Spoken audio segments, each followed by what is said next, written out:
Hey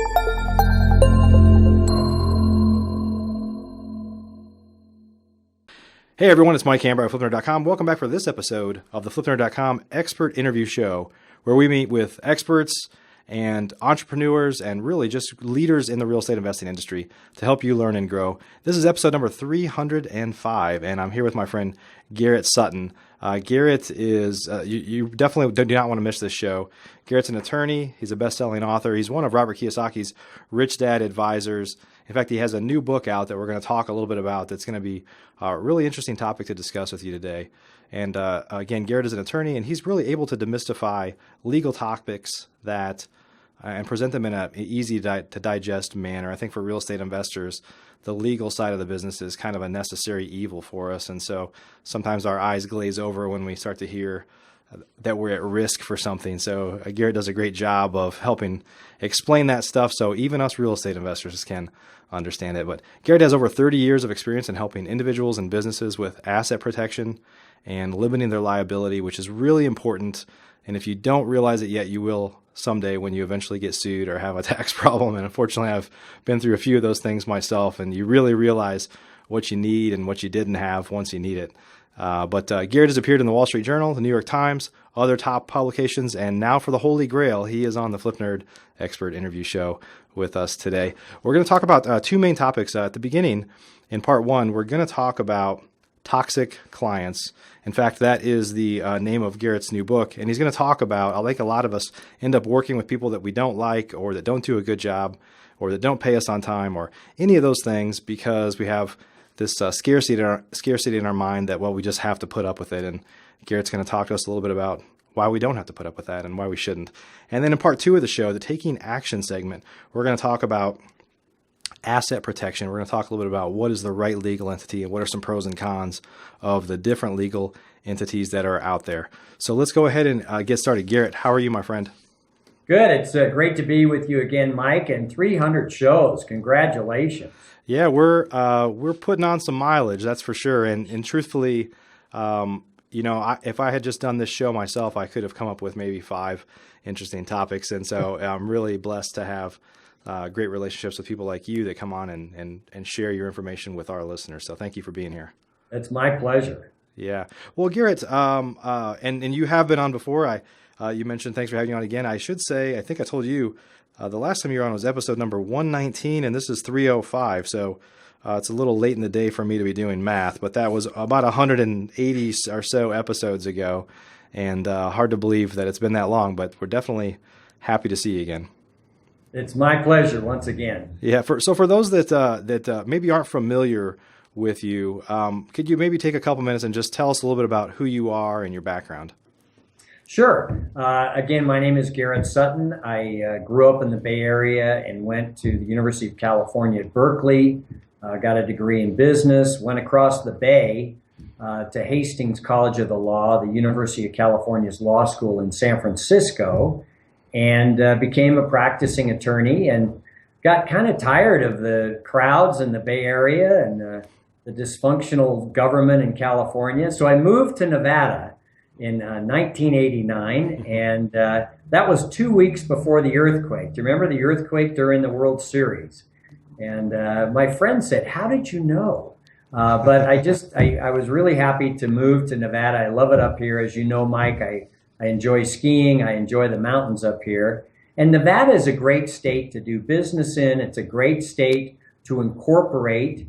They offer great asset protection in Nevada, along with Wyoming. And so I settled here in 1989. I got married up here. I have 3 kids, and it's just been great to work here. And then I became very fortunate to become associated with Robert Kiyosaki and the Rich Dad Advisor Group. And Robert asked me to write a book on corporations and asset protection, and I was happy to do so.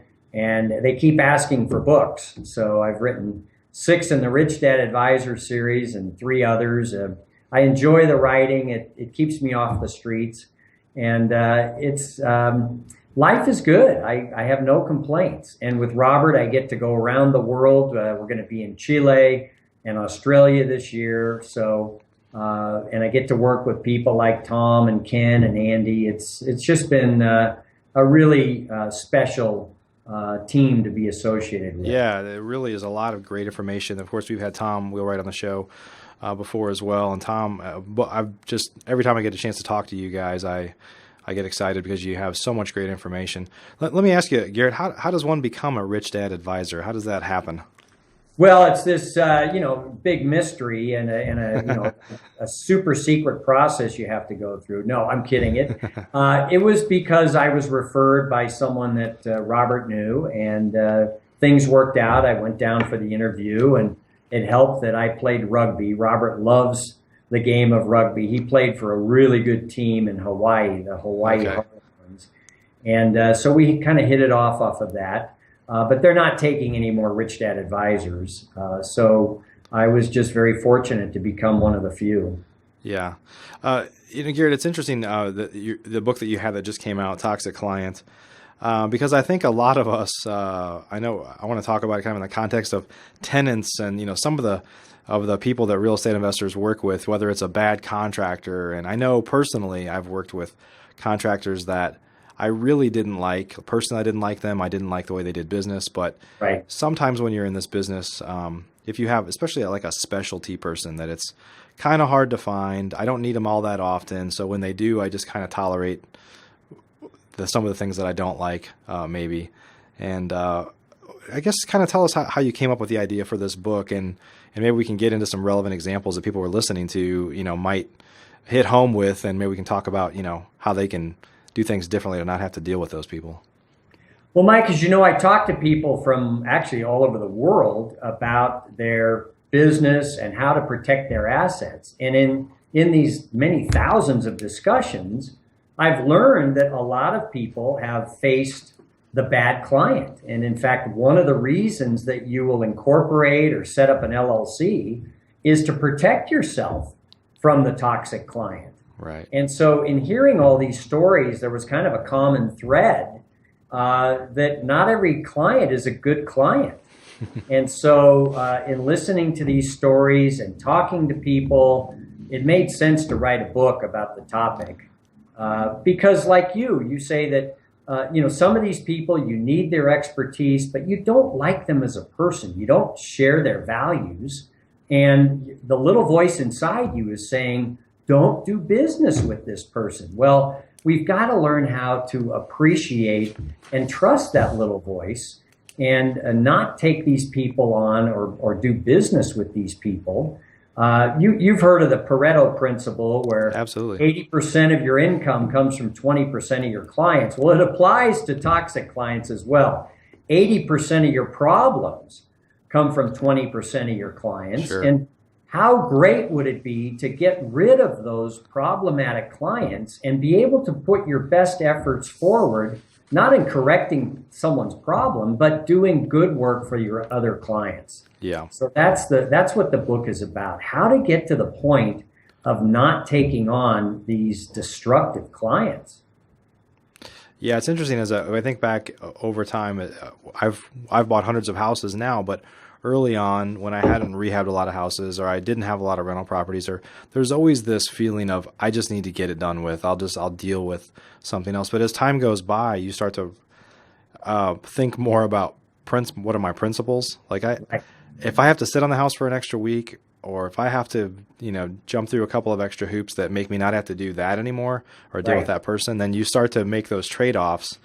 I think early on, a lot of, what would you say about people that are kind of the early investors, or that are so small or so new that they haven't gotten to that point yet to where the pain of having to deal with that person offsets the fear of kind of losing business or, Well, if you're new to business, like you indicated, you want to have, you want that deal to go forward. You want to move forward however you can. And maybe you don't trust that little voice that's telling you to beware. And it takes a couple of bad experiences for you to now understand that you should have avoided that person.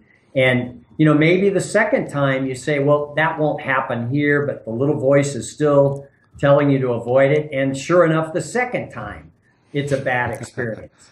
So after a period of time, you do develop the instincts to know which client to take and which client to just send on down the road. Yeah. And any guidance for people that are, I keep coming back to, I've rehabbed so many houses, to contractors, and sometimes you're already in the midst of working with that person and you realize it's the wrong person.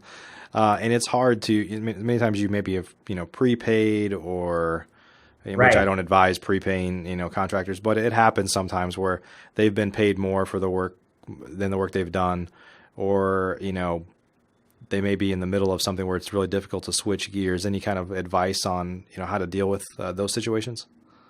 Well, it's like Churchill said, when you're walking through hell, keep walking. I mean, you have to get through that particular case. In many cases, like you've indicated, you don't have really a choice, and it would be too difficult to bring someone on, too expensive. The key is learning from these experiences, Right. getting through this difficult time and telling yourself that you're not going to deal with this type of person again. And guess what? When you start asserting yourself in that direction, you will only be dealing with good people. It's funny, once you set your standards, then you'll be dealing with the people you want to deal with. Right. Now, in the book, and I have to hold it up because I Yeah. love the cover. They just did a great job on this cover. That guy is toxic. Look at him. That and looks so good. And we'll get a link from you too to where we find out where to pick this up. But yes, good looking book. Yeah. So in the book, we talk about investigating people, doing a Google search, checking the Better Business Bureau. You can also check the courthouse to see if this person has been involved in litigation. If they're a plaintiff, meaning they brought the suit, maybe they're suing for concessions. If they're the defendant, they're the one being sued, maybe they haven't done the work properly. So checking the county records to see who's been involved in litigation can tell you a lot. Now, also in the book, we talk how you can get a business credit report. Most people don't realize, but for $100, you can get a report indicating the payment history of that business. So due diligence, checking people out at the start before you do business with them is a good strategy. Yeah. Yeah. Garrett, what would you say? How do we extrapolate this to tenants? Because tenants are kind of a whole nother ball game, depending on what class of property you have. But I think it's kind of timely to talk about working with people that you don't like, you may not have the same principles as. And just recently, as you probably know, their kind of HUD is coming out, I guess President Obama has asked HUD to basically consider felons a protected class, for example. I mean, how do you extrapolate this into the realm of rental properties? In the realm of rental properties, you certainly do have toxic tenants. And, for our building, we always do a background check. Right. Every time. And so you want to screen out those people who are going to cause you problems. I think deposits are important.